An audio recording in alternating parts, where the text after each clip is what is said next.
Hi guys, അപ്പം നമ്മൾ ഇന്നൊരു ഹിഡൻ സ്പോട്ട് കണ്ടെത്തി അങ്ങോട്ട് പോകാമെന്നൊക്കെ പറയട്ടെ. ഞങ്ങൾ വീടിൻ്റെ അടുത്ത് തന്നെയാണ്, അപ്പോൾ ഞങ്ങൾ ഇടയ്ക്ക് പോകാറുണ്ട്. അപ്പം ഹിഡൻ സ്പോട്ടുകൾ കണ്ടെത്തി പോകുന്നതാണല്ലോ ഇപ്പോഴത്തെ ഒരു ട്രെൻഡ്. ട്രാവൽ ചെയ്യാൻ ആഗ്രഹിക്കാത്ത ഇഷ്ടമില്ലാത്ത ആൾക്കാരുണ്ടാവില്ലല്ലോ. അപ്പോൾ നമ്മളിന്ന് കോഴിക്കോട് പെരുവണ്ണാമൂഴി ഡാമിൻ്റെ അടുത്ത് കുറച്ചടുത്താണ്, അപ്പുറത്ത് മീൻതുള്ളിപ്പാറ എന്ന് പറഞ്ഞിട്ടുള്ളൊരു സ്പോട്ടാണ് കേട്ടോ.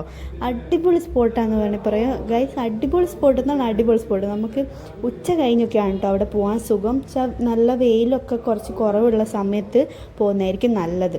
അപ്പം വെള്ളത്തിൽ കളിക്കാൻ പറ്റിയ ഒരു അടിപൊളി സ്ഥലമാണ്. വെള്ളത്തിൽ കളിക്കാനോ കുളിക്കാനോ നീന്താനോ എന്ത് വേണമെങ്കിലും ചെയ്യാം കേട്ടോ. അങ്ങനെയൊക്കെ നല്ലോണം എൻജോയ് ചെയ്ത് കുറച്ച് ടൈം സ്പെൻഡ് ചെയ്യാൻ പറ്റിയൊരു സ്ഥലമാണ് കേട്ടോ. ഋതുവാണെങ്കിൽ വെള്ളത്തിലോ ബീച്ചിലൊന്നും അധികം പോയിട്ടില്ല. അതുകൊണ്ട് അവനാണെങ്കിൽ വെള്ളത്തിലിറങ്ങിയപ്പോൾ ഭയങ്കര സന്തോഷമായിരുന്നു. ഫുള്ള് കരയിലേക്ക് കയറുന്നേ ഉണ്ടായിരുന്നില്ല. അപ്പോൾ ഞാനും അമ്മയും ഇപ്പുറത്ത് ആസ്വദിച്ച് വെള്ളത്തിൽ കാലൊക്കെ ഇട്ട് ഫുള്ള് അവിടെ ഇരിക്കുകയായിരുന്നു കുറച്ച് നേരം.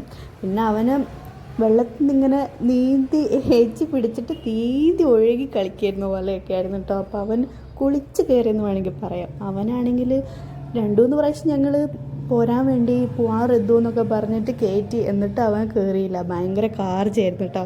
അപ്പോൾ അവനാണെങ്കിലും വലിയവർക്കാണെങ്കിലും ചെറിയവർക്കാണെങ്കിലും നല്ലോണം എൻജോയ് ചെയ്യാൻ പറ്റിയ, വെള്ളത്തിൽ ഇറങ്ങി എൻജോയ് ചെയ്യാൻ പറ്റിയ സ്ഥലം കേട്ടോ. എല്ലാ സ്ഥലത്തും നമുക്ക് അങ്ങനെ ഇറങ്ങിയിട്ടൊന്നും കളിക്കാൻ പറ്റില്ലല്ലോ.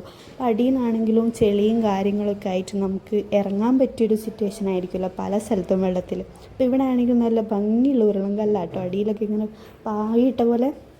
അപ്പോൾ ഒരു വിധത്തിൽ ഞങ്ങൾ അവനെയും കയറ്റി.